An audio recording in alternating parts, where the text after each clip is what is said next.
Lembah Badar, 130 km dari kota Madinah Al-Munawwaroh, menjadi saksi perjuangan Rasulullah dan kaum muslimin sekaligus sebagai tonggak penyebaran Islam. Disinilah lokasi Perang Badar yang terjadi pada tahun 2 Hijriah.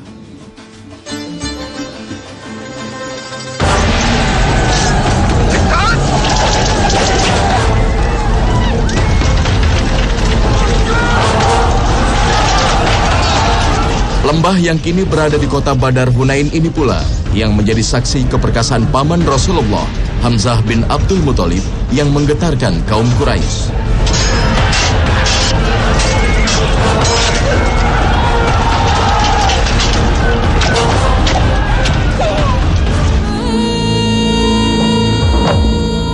Kota Mekah berduka atas kekalahan kaum Quraisy di Lembah Badar.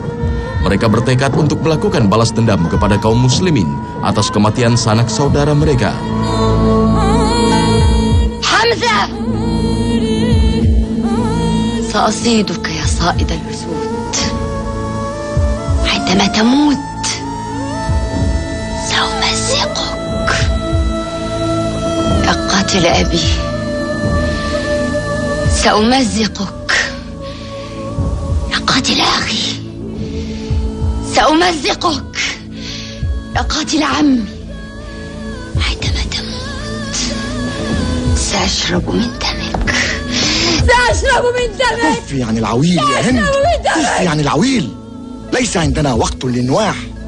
هذه المرة سندعو حلفاءنا ونعد لمحمد جيشا لا يقهر.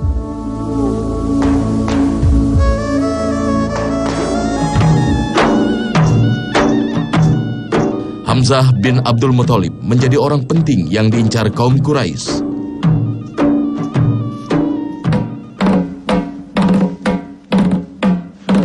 سأعتقك وأعطيك وزنك فضة وألبسك الحرير مقابل رمية كهذه.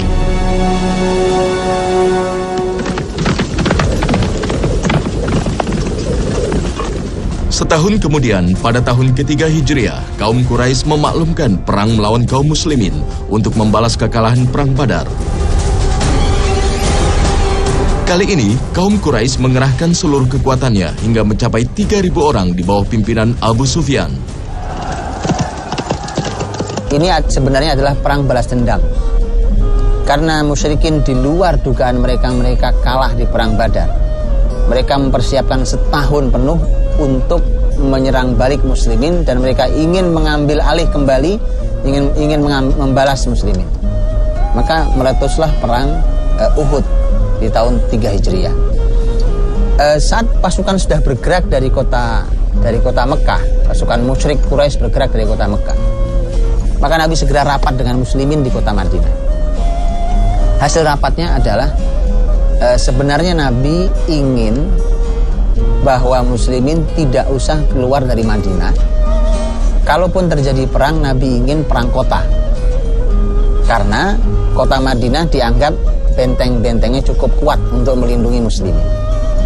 Tapi hasil rapat berbeda dengan keinginan Nabi SAW. Dan ini musyawarah dalam Islam. Masya Allah, bahkan pemimpin tertinggi sekalipun tunduk di bawah hasil musyawarah. Kalau Rasul mau keluar dari hasil musyawarah, itu kita boleh bisa katakan bahwa Nabi dibimbing Allah, tetapi ternyata tidak sebagai teladan buat kita bahwa kita tidak ada yang jadi Nabi atau Rasul. Maka musyawarah itu sangat tinggi posisinya. Nah, Rasulullah SAW menerima hasil musyawarah bahwa muslimin keluar dari Madinah menyambut musuh di Uhud. Tapi selesai rapat, sahabat sadar rasanya kita memaksa Nabi. Tadi Nabi itu inginnya kita di Madinah saja, tapi kemudian kita memaksa Nabi untuk keluar dari Madinah. Maka kemudian siapa yang diutus oleh para sahabat untuk bicara dengan Nabi? Yang diutus adalah Hamzah bin Abdul Muthalib. Ini juga menunjukkan bahwa Hamzah itu adalah orang yang juga di mata para sahabat orang besar. Tidak ada yang berani menyampaikan ini kecuali Hamzah. Maka mereka menyampaikannya pada Hamzah. Hamzah, datanglah ke Nabi, sampaikan bahwa kami sebenarnya ikut Nabi. Maka datanglah Hamzah ke Nabi. Rasul sudah memakai pakaian perang. Kemudian Hamzah berkata, ya Rasulullah, Di luar para sahabat berbicara tentang hasil rapat kita. Ternyata sebenarnya kita ini amruna tab'un li amrik. Kami ini mengikut saja dengan apa yang kau putuskan ya Rasulullah. Jadi kalau engkau ingin di Madinah, tidak usah keluar, kita di Madinah saja. Semua sahabat siap untuk membatalkan hasil keputusan itu. Tapi Rasul mengatakan, Hamzah tidak pantas bagi seorang Rasul yang telah memakai baju perang untuk melepasnya kembali sampai Allah memutuskan dengan keputusannya. Rasulullah Shallallahu Alaihi Wasallam langsung memimpin perang dengan kekuatan 1.000 orang yang dikomandani oleh Hamzah menuju Gunung Uhud. Orang-orang munafik yang tergabung dalam barisan muslimin pun memisahkan diri keluar dari barisan pasukan, sehingga yang tersisa tinggal sepertiganya. Dua pasukan bertemu di Gunung Uhud di utara kota Madinah.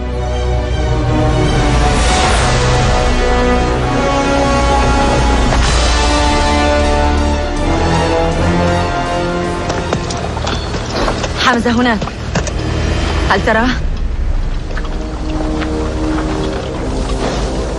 هذا يومك.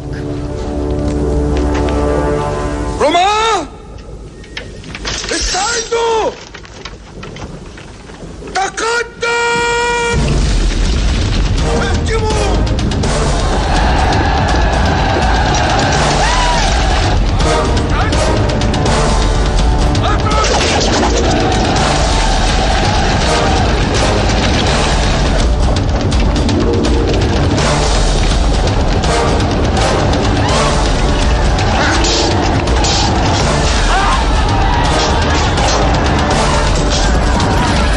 Rasulullah menempatkan 50 pemanah di Bukit Rumat di depan Gunung Uhud untuk menghalau pasukan Quraisy dan melarang mereka meninggalkan tempat apapun yang terjadi.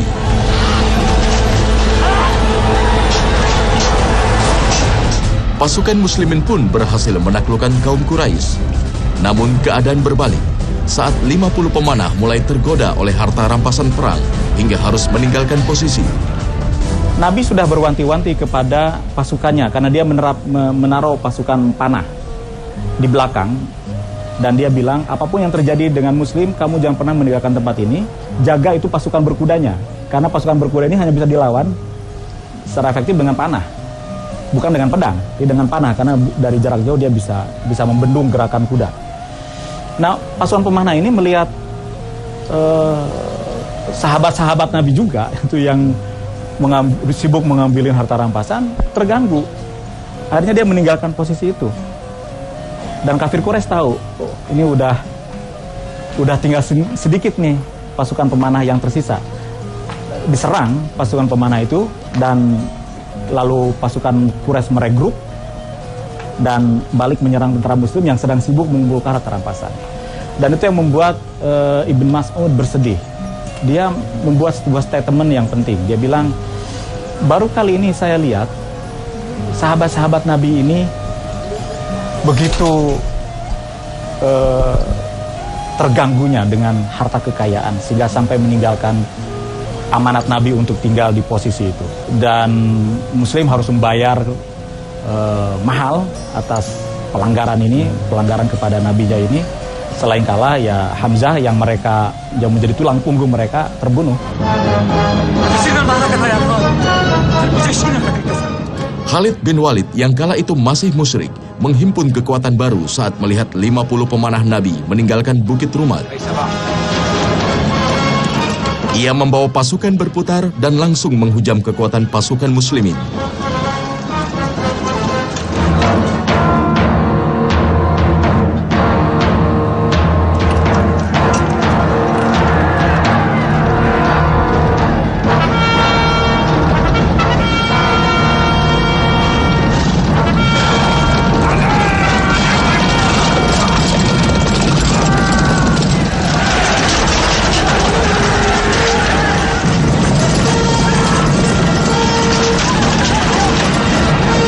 Pasukan muslimin kocar-kacir, sementara pasukan Quraisy semakin solid dan terus menyerang pasukan muslimin.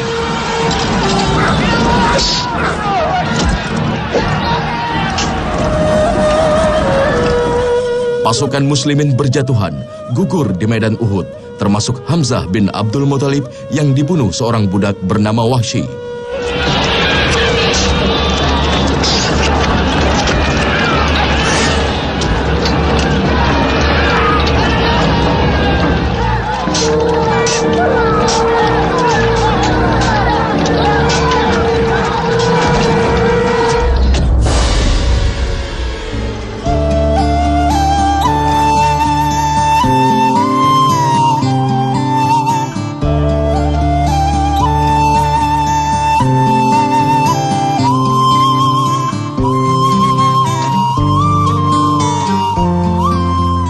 Wahsy adalah budak hitam milik Jubair bin Mut'im. Wahsy itu yang menceritakan sendiri nanti, bahkan ketika Wahsy masuk Islam. Ini Masya Allah, ini Wahsy ini kisahnya unik sekali karena Wahsy itu adalah orang yang membunuh paman Nabi, orang mulia, Asadullah Hamzah bin Abdul Muthalib. Tapi Wahsy pula yang membunuh orang musuh Islam yang sangat besar, yaitu Musailamah Al-Kadzab, orang yang mengaku menjadi nabi palsu, nanti. Tapi Wahsy sendiri yang menceritakan saat sudah masuk Islam bagaimana dia membunuh Hamzah, di mana Wahsy sebelumnya menyampaikan, saya melihat Hamzah itu orang dengan keberanian yang bahkan tidak ada satupun orang musyrik yang lewat di depannya dibiarkan bisa berdiri, itu tidak bisa. Itu luar biasa keberaniannya, keahliannya memainkan pedang dan seterusnya. Dan Wahsy nanti ketika masuk Islam, Nabi SAW sempat mengatakan pada Wahsy, Wahsy, apakah kamu yang membunuh Hamzah? Kata Wahsy, ya. Naam ya Rasulullah, saya membunuh Hamzah. Kemudian Nabi SAW mengatakan, pergilah dariku, aku belum ingin melihat wajahmu. Nabi belum sanggup karena Nabi ingat betul peristiwa yang menyayat hati beliau karena kematian Hamzah begitu menyedihkan. Setelah perang usai, Rasulullah SAW dan sahabat-sahabatnya langsung memeriksa jenazah kaum muslimin hingga menemukan jenazah Hamzah dalam keadaan sangat mengenaskan.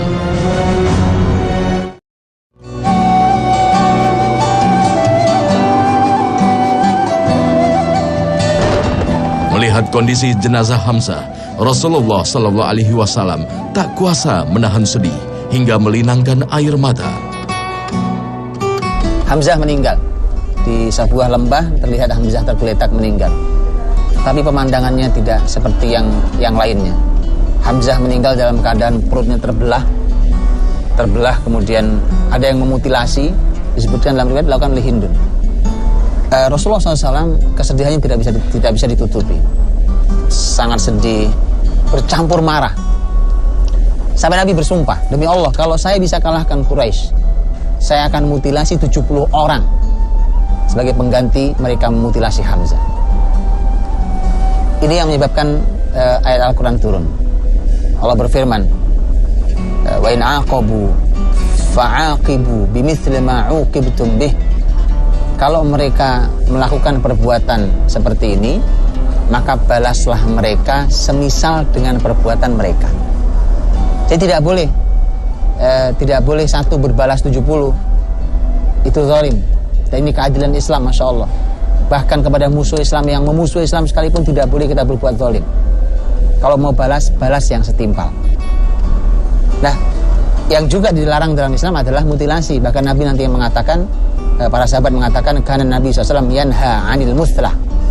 Nabi melarang mutilasi, bahkan terhadap musuh, apalagi terhadap manusia biasa, bukan musuh Islam. Maka subhanallah, itu bukan perbuatan manusiawi. Ketika kita melihat ada orang meninggal dimutilasi, sudah tidak punya hati. Islam kepada musuhnya saja, Islam melarang untuk melakukan mutilasi.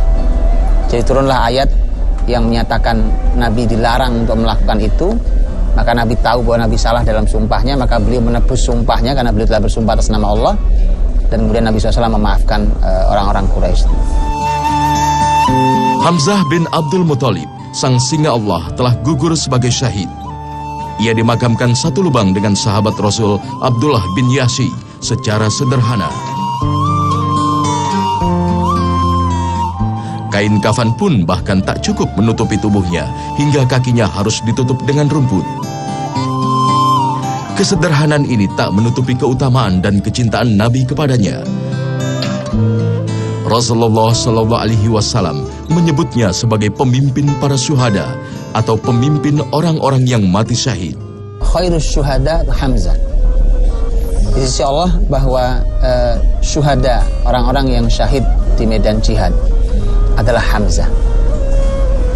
Abdullah bin Abbas radhiyallahu anhuma menjelaskan, nanti di sisi Allah yang paling mulia adalah para rasul.